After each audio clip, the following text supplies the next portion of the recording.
Good evening. Welcome to the Truth Unsighted podcast. This is your host, V Rock, with my brother, my sibling, Mr. Robert. What's up, Rob? What's up? What's up? Happy to be here with you, bro. Awesome, awesome. Episode number one. Episode number Yes. one, getting started. We're a little hyped. We just saw the Knicks game against the Pistons. It was down to the wire. Brunson came clutch player of the year, sending the Pistons back home or fishing, if you want to call it that way. But yeah. Yes. Yeah. We're hyped, and at the same time, I'm worried for us. 'Cause I think we're gonna have, if we have heart issues down the line, it's because of being Knicks fans for sure. I think, I think you're right. I think you're right. But it's gonna be a very interesting series going forward with the Celtics. So we're gonna when that gets started. I'm not sure exactly when that's gonna when that's gonna happen. Probably a couple of days from now. But when that gets started, we're gonna have some conversations about it tonight. The conversation is what's the conversation, Robert? What are we going to be talking about tonight? Tonight, the conversation, a very interesting one that I've been wanting to have for a while with you, and it's about marriage. And as I was preparing for it, I don't know if you knew, but I was doing some research, and turns out that Sylvester Stallone is on his third marriage. I don't know if you knew that. No, Turns out, not at all. yeah, turns out his first one was Rocky, and his second one was Rocky 2. Well, I mean, listen, it's not how many times you get knocked down; it's how many times you get mobbed. So they did Indeed. have the Bailalo Rocky meme out there. But fun fact, I did not know that. I did not know that. I didn't know that about Rocky. Or is Rocky the actual the fictional character, or are we talking about Sylvester Stallone? Which one? I have no idea. But yeah, marriage is a very important topic. I know you sent me some stuff, some a podcast that was the conversation was about marriage and how marriage is today. Not a lot of people getting married, Robert, right now. What do you Yeah. think is that? Yeah. I think it's because of the I would say the outside societal interference, if that's a good word for it. Hmm. And not so much the normal, human falling in love. Because one, so I've always, of course, been a huge advocate of marriage, still am. But what I would say, interestingly, and I don't know if you knew this, and I'll ask you the question at the same time. So I always thought of prenups as something, as a huge no, as it's just it really takes away from the essence of what's supposed to be a lifelong commitment, all of that. But as I've been just seeing how things are nowadays, seeing the experiences of a few of my friends and family members and things like that, what I realized is this, and it's very interesting. So, am I against prenups? In a sense, yes. Do I also now realize that no matter what, everybody has a prenup? Whether you like it or not, everybody actually has a prenup. So you either have your own prenup that you negotiate with your spouse or whoever, Hmm. or you have the court Yes. and all its laws, and which, if we're being honest, completely, I would say, favors the woman, the woman's side in those issues should they come to it. So that's been my only change and realization that, in reality, everybody has a prenup, whether you like it or not. Everybody has a prenup. You either have the regular prenup or the court prenup, which is 100%, almost, 99% against you. Yeah, well, it depends. You're right. As far as like the pre, a lot of people think that when you talk about marriage, it has to be something pure. You don't have to worry about, think about, the finances because it's supposed to be based on, as far as the pact or what you agree upon or what have you, forever. So it doesn't matter what goes on. We're gonna stick it out, whatever it is. We're gonna go through it. But a person that wants to protect let's say for example, their assets, and I've seen people like get married and everything is peachy at the beginning. Everything is rosy. Everybody's in love and everything. So afterwards, something might happen down the road, and then things might be able to change. I know somebody, a neighbor of mine, that she bought a house and everything, and when the person that she married after she bought a house, they got a divorce, and he wanted half of her house. Mind you, he wasn't even around. So that's not even talking about the woman, because you're right. A lot of Yeah, laws do favor the women's side, but when it comes to people wanting to do a prenup, is it could be a killer at the beginning because the other person might be thinking about, whoa, wait a minute, yeah, what's going on. But at the same time, based on how people see things and party experiences, you might probably see somebody probably want to go that way. yeah.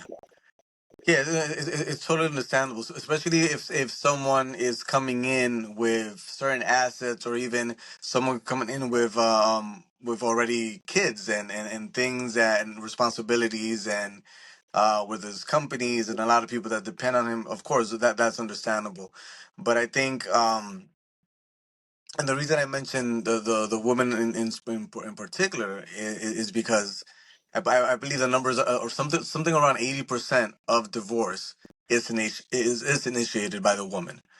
So the obviously if that with that being the case, that's going to be the person that's going to benefit the most from your non prenup, whatever the judge says, type of result. And that's college. That's college women. College educated women Okay. are the ones that 80 to 90% that they do initiate. And the reason why they do initiate is because since they're already are prepared or partly financially independent, they could just call things out or can move on without actually uh, depending on the income of that person. So when Yeah. you see a lot of kind of you said societal interference, Yeah. back in the day, women were more traditional as far as the men worked, and the women were able to take care of the kids, raise the kids, take care of the home, which is a big job within itself, not an Yeah. easy job. But based on what has been going on, that's part of the reason, as far as the women being able to initiate uh, the divorce. I think the more, in my opinion, the more money you have, assets, whatever assets you have, whatever the financial freedom, independence, whatever it is that you don't have to rely on the other person. Most people will take the high road because they say, I don't need you anyways, so Yeah. I'm not gonna stick it out. I'm just gonna go ahead and do my own thing. Yeah. Yeah. No, for sure. For sure. So I mean, you have J Lo, which married like I don't know how many times, you know, and it's like dating. It's like dating because it's like I still have Right. money. Yeah. Yeah. I don't Yeah. have to invest. I don't have to. And the thing is, for those people that have been married many, many years, one thing that anybody that's been married understand is not easy. It is something that you're gonna have your highs, you're gonna have your lows. One minute you love them, the other minute you want to, turn it like, throw them out the window, put them on fire. Oh, for sure. Figuratively, figuratively speaking, but a lot of things has to do because I looked at religion wise, out of all the religions, the one with the lowest divorce rate. We talk about marriage, marriage is one thing, getting married and everything, but also the divorce rate um, is less on the Muslim community in Islam, Yeah. versus all the other religions that are out there. Why do you think that is? I would guess is because in that tradition, one, I think there's a lot of arranged marriages there. So the parents and I was actually talking to this about my wife. It's like it kind of makes sense when you think about it that the really grown up people with experience, with wisdom, were the ones that chose that spouse for their daughter or their son, however however that goes. So it would kind of make sense. And also, when you also factor in, like you mentioned, the societal role that women played. It was basically you're the caretaker. You take care of the home, you raise the kids, you nurture the kids, while the man goes to work. And definitely in the Muslim society, that's still the norm. That's still what's prescribed. That's still what people would follow. And I think that aspect has a lot to do with it, in which um, the women don't have much of a say for the most part. They Yeah, and I would add to that that it's not always a something that might be seen as a negative. They mm, embrace the fact that their parents chose that person, and it's like a certain trust that goes with that. It's not just like, okay, like they're a slave to anything, or they're against whatever is going on. No, they in that tradition, they really respect their elders. They really respect their parents and the decisions that are made for them. yeah. I mean, I think I would probably be super happy if I actually get a arranged marriage with an ugly ass person. Be like, great decision, by the way, mom and dad. Are we talking about marriage? Are we talking about happiness? A lot, like, yes, I think growing up, we saw a lot of that, different cultures as far as, even before you're born, it gets decided of who you're Yeah, gonna be with. And like, as far as me, if it's something like you talked about respect, you talked about also the women having not really that much of a say.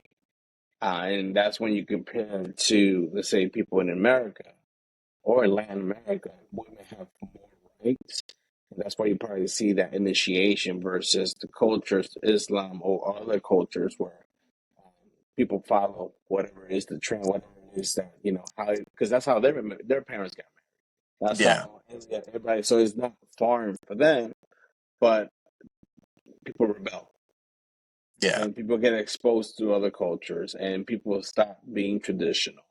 I'm not saying that I agree with the actual arranged marriage portion or type of, situation, but I think that most of these things based on where we live and what people are exposed to change over time, which people don't follow uh that, kind of prescribed way of being.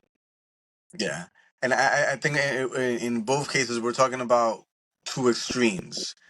And what I've noticed lately, culturally, when I look at the conversations that are being had, and even conversations with my wife and the her girlfriends that she talks to in church and all of that, what I'm seeing is that it's like we're going from the arranged marriages to women with 100% complete full rights and will and all of that. And in those situations, we're seeing like exactly like two extremes, two completely different results. Where there's barely any divorce, any uh, leaving the relationship on the Muslim side, and there's complete chaos on this side because like nobody stays together anymore. Like you said, I think like J-Lo has probably more rings than Tom Brady at this point. Hey, listen, Um, goat, more goat. power to Lord of the Rings over here, type of stuff. If divorce had a goat, it would be Jennifer Lopez. No, no So, disrespect, respect to Jay. we're seeing. So what I'm seeing now is um women wanting to come back from that, and wanting to and actually desiring by their own will, which I honestly think um they're hardwired to. Tell me more about that. What do you mean? I think because I think fundamentally men and women are different, and they're wired differently from birth. And I think the man is wired to be the hunter, the gatherer, the protector, the provider, just naturally, just because we're physically stronger. We have more stamina, more.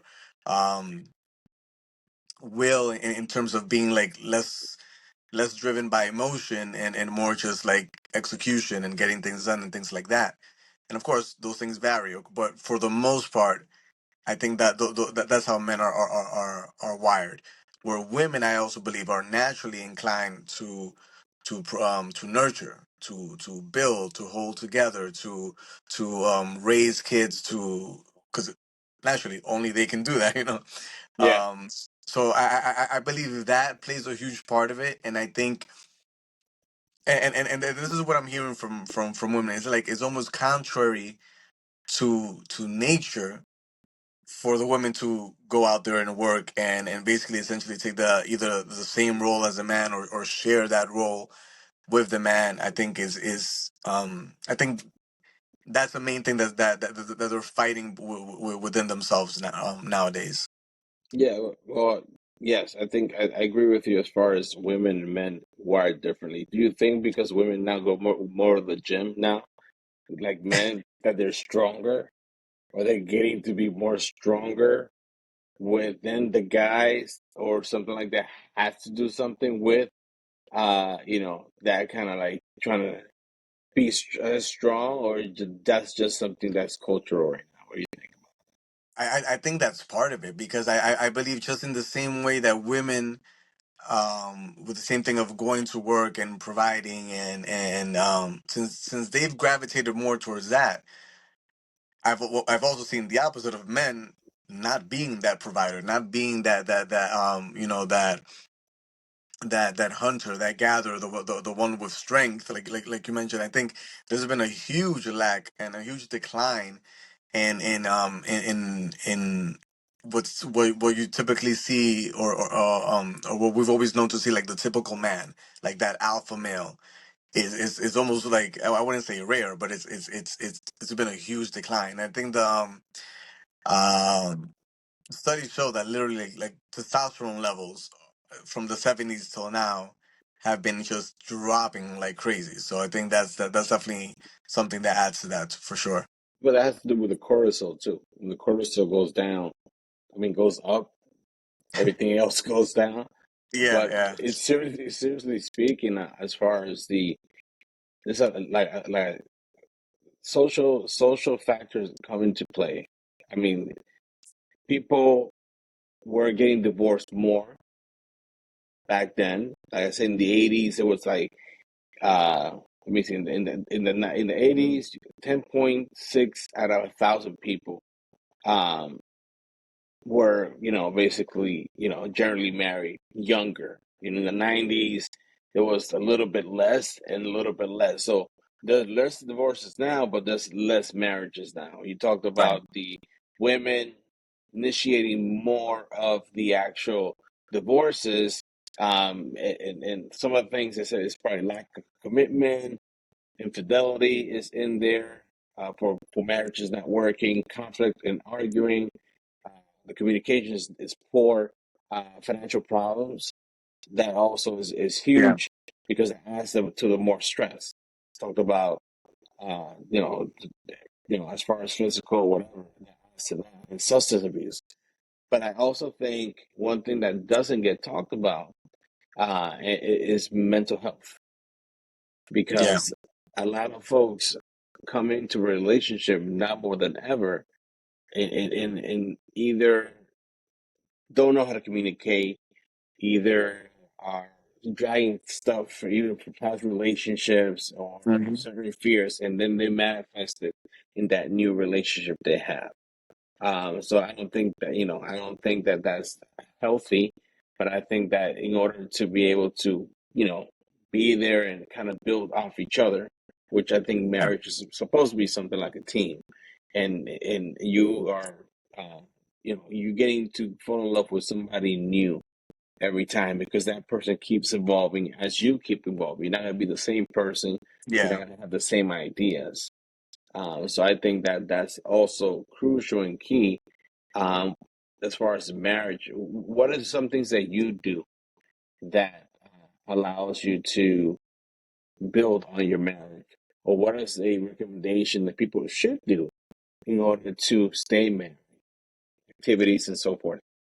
Yeah, I would say, and just to touch on what you just mentioned, when it comes to the mental health aspect and the baggage that people typically nowadays come into a relationship with, that's also a cultural thing, because if you think about way back in the day, from pick it, it's like the further we go back, the better it looks to a certain extent, in which back in the days, take, I don't know, 40s, 50s, 60s, when people would enter a relationship, um like you mentioned, people got married a lot younger. So when you get married a lot younger, there's less time to go from this person and that person and get your heart broken here and have this experience here and continue growing and basically living several different lives that you just pack together and then bring to that next relationship. Everybody got married younger. Usually, your high school sweetheart was your one girlfriend for the rest of your life, and vice versa. So I think that plays a huge part in it as well, because when you enter a relationship like that early on, young, with, for the most part, like a clean slate, you only learn to love that person. Your only experience is with that person, and they get to know you the same way. And I think, essentially, we're not in a perfect world, but in a perfect world, that would be the ideal. um as far as my marriage, what I would say is, the main thing that I've learned is, um a lot of people say, you'll hear the expression of marriage is 50-50. I think Mm. that's complete bullshit. I think that's Okay. honestly complete bullshit, Okay. because not everybody's gonna have that 50 all the time. Sometimes you could have 100. And if you have 100, you got to give that 100. You know, it's like we could compare it to basketball. If Towns doesn't have it that day, Brunson has to step up. Somebody else has to step up. And there's That gonna be relationship, days, yeah, that relationship is very off balance right now. But yes, yes. continue. And then when Cat doesn't have it, Brunson has to step up. It's not. It can never be an expectation of that 50, when life is a lot more complicated than that. You know, Yeah, everybody, yeah, okay. each person has their own strength and weaknesses, and it could be one person carrying that 80 or that 100 for a while, and then a new season in life comes along, and then that other person carries the 80 or the 100 or whatever it is for that whatever period of time it is. So I think that's what I've focused on the most, in which give all you can all the time. Give as much as you can all the time, Hmm. and I think you'll see the fruit of that. What are your thoughts on that? Well, I think that when you have respect, respect is very important. I mean, at least for the guy, Yeah, it's very important. So, and the woman, of course, is being able to be heard, emotion, affection. I think love language is important. You need to be able to know how that significant other sees love, feels love. Is it a touch? Is it, doing something for the person? Is it, some type of quality time? So I think that's very important. I think that um, when you're right, you don't have, you are, every day is not going to be great. So you're going to have highs and lows. But when it comes to love, you want to be there for that person when that person has that 20. So I'm going to bring that 8. yeah, You know, I'm going to bring this. Even if you don't have it, just because you can understand and know, you'll probably, what that person is going through, that you want to be able to lift them up, because at the end of the day, they do the same thing for you. So I yeah, think that's very important. I think that when it comes to marriage, you set the tone from the beginning. I know PBD was talking about, as far as I say, for example, if you get into an argument, who you call. Right? If you're gonna call your people, if you're gonna call your mom, for example, or your brother, or your sister, or your cousin, they're gonna have your side. Hmm. Okay, I remember. so I did see that. Yeah. yeah, so you know what? If I have an issue with you, and I'm talking to my wife, and I might have an issue with you, I'm gonna call your mom. I'm not gonna call my mom. I'm gonna call your mom, and she's gonna be probably the one that's gonna, because these are the people that really want your marriage to work. You know, they probably understand both of you from the outside, and knows, who has probably, who might be right, who might be wrong, or not even who's wrong. It's like, how do we get them to be able to talk to each other, to be able to communicate? I think people, in my opinion, love each other more, not for the good times, but really for the struggles and the hard times. When it was Yeah. hard, what they would do. We had a situation, let's say in my situation when I was in New York, what have you, we had no jobs. We had nothing, right? So we had to build, from scratch again. And then you see yourself in a situation, you thank God, and you say, oh, wow. But it was something that it was done as a team. I think that date nights are important. You know, even though you have kids, the kids are gonna grow up and they're gonna go, right? They're gonna start their own life. They're gonna do their own thing. A lot of people, women more than men, put the kids in between or put the guys afterwards. Yeah. But that's a person that got it started with you. There's a reason why you have kids, because you and that person connected in a certain way, and were enjoying each other in a certain way, that you guys produce more seeds out of that love that you have. So Yeah. for me, as far as it's not really, getting married. Is really, how do you, and not in all times it's gonna work, but how do you stay married? Yeah. That's for me. That's important. Yeah. No, I think what you mentioned is really important right there when you said because of course this has happened in mine, in which again, I think just and it has to do just like that natural wiring that the woman has. I think they're not they're not at necessarily, to a certain extent, they're not at fault for favoring the the children at whatever moment in time. So when that does happen, that's why I say, like, the 50-50 thing cannot work, because if that's the situation, it would be better for me to give that extra 20 and plan that date night, and plan the time away from the kids and give her a break and all of that, then expect her to realize, hey, you should pay more attention to me, and expect her to just come out of whatever stressful situation and things that she has going on and dealing with the kids and school and work and the house and all of that, and and expect that to happen, when it should be a partnership. But if it's a partnership, if I see that 20 that's missing, or that 30% that's missing, and I can step in and do that, then again, I'm lifting both of us up, you know, and hopefully through that she can see that, and then whenever I need the 20 and I need the 30, whatever, she can see that and step in as well. And I think another thing that you mentioned in terms of hard times and all of that, there's a quote by Gary Carter, famous Met catcher that I think we all And play for the um, Expos too. respected and admired back in the day growing up.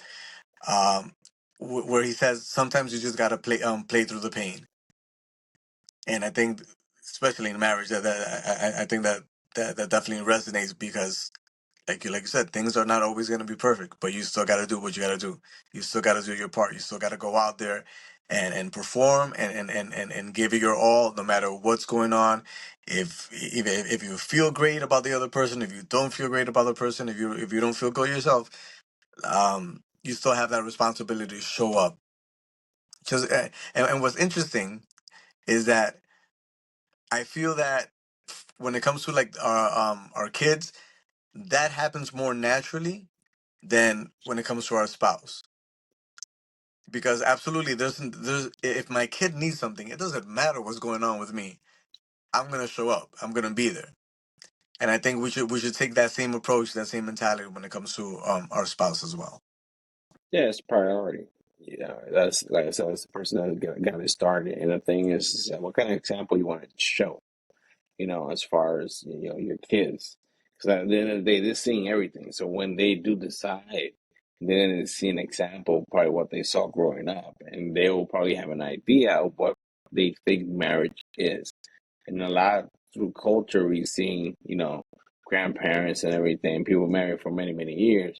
Not that everything was perfect, but they say, you know what, we're going to work this out, you know, period. Whatever it is, nothing too bad, or too huge, or too difficult that we can't work this out.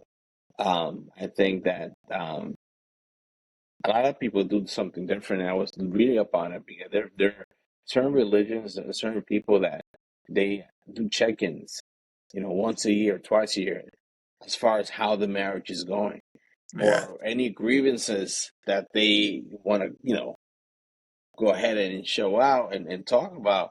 They're able to do it. So it's not waiting for an issue to linger for a long period of time, and start conveying the message when you're up to here, when you're done. So yeah. I'm done with this stuff, and then all the insults come up and all this respect come up and all that. I think that that's one thing that people that have been successful in marriage do. You don't have to wait for things to get bad to be able to see a counselor or check in. What do you think, as far as religion? As far as your religion, how important is it to your marriage? Or how big of an impact does it play for you? It's honestly everything. It's honestly everything. And I when it comes to dealing with those personal struggles of different personalities, different likes, different ways of, like you mentioned, communicating and love languages and all of that, different ways to be loved. But also when it comes to even forgiveness, I also like, my main thing is like, if God deals with me a certain way, knows all my faults, and still loves me, even after all the crap that he knows, and still shows up for me, and still blesses me, and is still there, and I can still count on him. If that's love, and we're taught that that's love, we're taught that God is love, right? Then that's what I have to go by. That's what I have to give. If my love doesn't do for my wife what God's love does for me, then it's something else. Love has to be that, in essence, like that, unconditional. And I think that's also something we've lost culturally as well. Is that's the standard, or that should be the standard, or at least the standard should be that high. Whether you believe in God or not, like there has to be a certain standard of love where it can withstand certain things. It can withstand imperfections and trials and struggles and all of that, because like you said, that's what makes it worthwhile at the end of the day. Yeah. When it comes to, I mean, religion, I mean, people do, go do things together, go to church together, pray together, do all these things together. And we talked about a little bit as far as religion, Islam and all that stuff. We talked about the, rights of the women and everything. I think that communication or lack of communication can make the difference as far as marriages. I know that today, day and age, the divorces have gone down, but the marriage has gone down as far as people want to get married. A lot of people want to probably wait a little longer to get married because they're probably more focused in their career, more, like Derek Jews of the world kind of thing, outdoors. But do you see the joy, because marriage can be portrayed as a negative in a lot of cases. Yes. Uh, because sometimes that's what's been sold. You have child support, you might not see your kids, you get divorced, they're gonna take your money if you don't have a prenup. You're gonna go through hell, and a lot of us have gone through those situations, uh, and those kind of like, things that might be traumatic. It might have people pull away from wanting to do it. But there are also really great, amazing things that you might be able to experience being there for your kids and doing things, with you, your kids and the spouse together, and going on vacation, watching them grow, going to soccer games, baseball games, or what have you. And that's something that, when it comes to self-esteem and character for your kids, you're able to be able instill that in them when it comes to giving them that kind of blueprint, as far as what this is, what marriage is. It might not be perfect. We have our up and downs, but these are things that is normal. We don't sweat it. We might be like, arguing, or like not looking, and the next minute you see hugging, all that. So I think that's important to be able to kind of live through that. It's an action. Love is an action. You I know it's a feeling. Oh my God, I'm in love. Being in love and love is different things. Oh yeah. You could have your uh, moments where things is kind of stale. What are you doing, kind of thing, as far as to keep that flame, keep that spark, you know, do that thing that keeps her on her toe, gets her nervous, kind of like, oh my God, kind of thing. Still being Yeah. loved through, that quality that allow both of you guys to start off in the beginning. Yeah, no, I agree 100%. It's like I said, like you have to play, like Gary Carter said, you have to play through the pain. You still have to show up, and like you said, yeah, I believe wholeheartedly that love is a verb. Love is a verb. Is not a feeling. So if I say I love you, that's to show I love you with too. actions. Hey, I do love you. But yeah, I got you. that has to show with actions, because that's what makes it real. It can't just be a thought or just a feeling that's just out there and doesn't materialize in any way. It has to actually make itself real, and it makes itself real in the actions we take, and it makes itself real in the children that come from that. And like you said, just yeah, with both respect and communication, because you have to communicate with respect, or else that's not going to go anywhere either. Um, the Whether it's the kids or your friends, your neighbors, anybody that experiences being around you is going to be blessed by that marriage, through the good times and the bad. Because another thing you don't want to do is give your anybody, the kids who are going to be influenced by that, any perception that it's only just all good times and it's all bliss. No, it's actually sometimes good for them to see the tough times, the arguments, the working through things and still coming out better at the other end, for sure. Yeah, 'cause a lot of us think, oh my God, we're like, the best thing ever, and then we start analyzing, like, you know, how did she put up with me? What? Wow, what's going on? You start checking yourself. But I think, let me ask you, like, for you, was there a point in your marriage that you almost called it quits? And what made you stay? What do you do? What was it so important? What made you want to work it out? Of course, I think everybody. Everybody I, reaches that point. I don't think there's anyone who's honest who's never had that thought in the best marriages you can think of.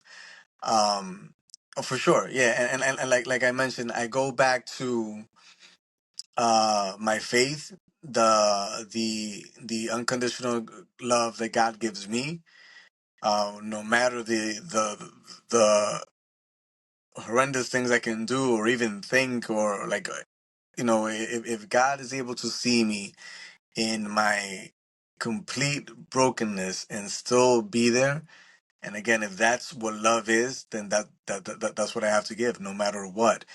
Um, and I think I also think your word means something. If I said I'm gonna love this person in sickness and in health, through good times and bad, until death do us part, if that's what I promise, that's what I have to give, even if it's not enjoyable at times, doing that. But if that's the word that I gave, that's what I have to follow through on. And I think that's, again, another thing that people can learn from, that once, you know um commitment means something. Commitment means something both in your word and the fruit that comes from it. Because if in my situation, had I called it quits at the time I wanted to call it quits, there's certain people in my house that maybe wouldn't be here. That there's certain blessings that wouldn't have come about. So I think those are things that, thinking back, reinforce, like, that decision to follow through, to be committed, to give your all, and to fight for what you promised. That's a great point. It's shocking when you start really thinking about it. Like, wow, if I probably did this, then probably Kobe wouldn't be here. Yeah. Everybody Right. else wouldn't be here. But Yeah. yeah, because even though it's a lot of things that might be difficult, it's a lot of beautiful things to do. And those are the things, that that makes it so special. Like your kids, and what you guys do together, and how you guys can get creative, and do things that out of the norm, and how you get people, I mean, how you get your kids involved in music and what have you. If you were actually to, um, recommend, right, or change something that will probably get people to get married back into like he was before, what will you say? That's a really interesting question. That's a good question. I would say, damn, that's a really good one. You know why it's a good one? Because it all comes down to that choice you make in that person. I think the person you choose to, I think that's the most important decision you'll ever make in your life, is who you choose to be with, who you choose to marry. And I think that once you make that choice, hopefully you make a good choice. And once you trust that choice, go all out in it. If you know that was your person, that you made the right choice, go all out in it, because it's going to be worth it in the end. But be very, very careful making that choice, for sure. Yeah, it all starts there. Make sure that the person you marry has the same mindset you do, has the same vision for the future that you do, wants the same things, can share that life with you in terms of the things you want to do, the things they want to do. And once that's settled, then yeah, fight for it like crazy. I think that's, first of all, that's great advice. I think that that's very important as far as, kind of, yeah, do your homework, and be able to dedicate time, get to know the person, and then after that, if you give that commitment, you want to, go out and stay there. I think that is very important to love the person for who they are. I Oh think yeah. that gets lost a lot. A lot of people Yes. want people to their liking. Let me mold that person to how I want that for me. Instead of, you know, you love them because they were them. Yeah. Yeah. So why change that? I think that's very important. I think for me, for example, my experience as a guy, I think that when you are free, not free in the sense of not free as far as being yourself, you want to go back. You want to cover. You want to spend time with your wife and your spouse. You want to do all these things because there's there's nothing to run away from. You want to Yeah. run to, not from. You want to run to the person because that person loves you for who you are. And at the end of the day, I always look back as far as like, okay, from the time that we met to now, who am I? You know, have I gotten better? Have I gotten worse? And Hmm. that's a great way to measure as far as the quality of it, even though things are not going to be perfect. We're going to have our times, the 50-50, you're going to have our struggles, you're going to have all these things. But as long as you're able to do it together and do it purely and do it for that person, I think that, like it says, a verb, it's not a feeling. I think that will go a long way when it comes to marriage and less divorce. It's just doing the things that you enjoyed and getting to know more, getting to know the person, and also listening to the person and be there without judgment in whatever it is Yes. that they want to go ahead and talk to you about. Um, Last thoughts as far as for you, this is a great topic. So thank you for bringing that up. A lot of people say, what's the Robert want to talk about? Let me look at it and start looking at things like, okay, yeah, I think that's important. I like it. I need to see what do I learn from it. I learned a lot. I know the country that had more marriages, and I got scared because I saw the name and I first thought something, and I was like, no, and it's how do I say it? So it's Niger. I think it's the country. I didn't want to say the other word Yeah. because I was like, we don't want to get canceled right away. Yeah. But Yeah. yeah, but depends on the countries wherever they are. I think um the more we go back into kind of that good wholehearted kind of situation, the high school sweetheart, all these things are beautiful. People could talk about 60 years, 90, 70 years, whatever marriage. I think that's a beautiful thing. Yeah. So thank you for bringing the topic in. This is the first episode that we have here. I want to hear from you before we go, as far as your last thoughts about any comments you want to make. Yeah. One last thing I would want to add, just because um the past couple of years, I believe we've lost a lot of people, right?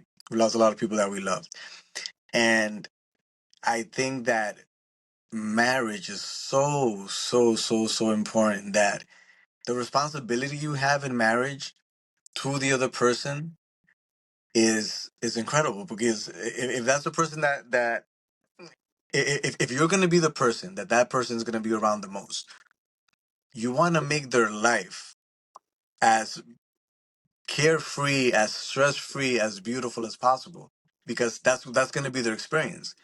And none of us know when is going to be our time to go. We might have 5 years left, we might have 50 years left, we don't know.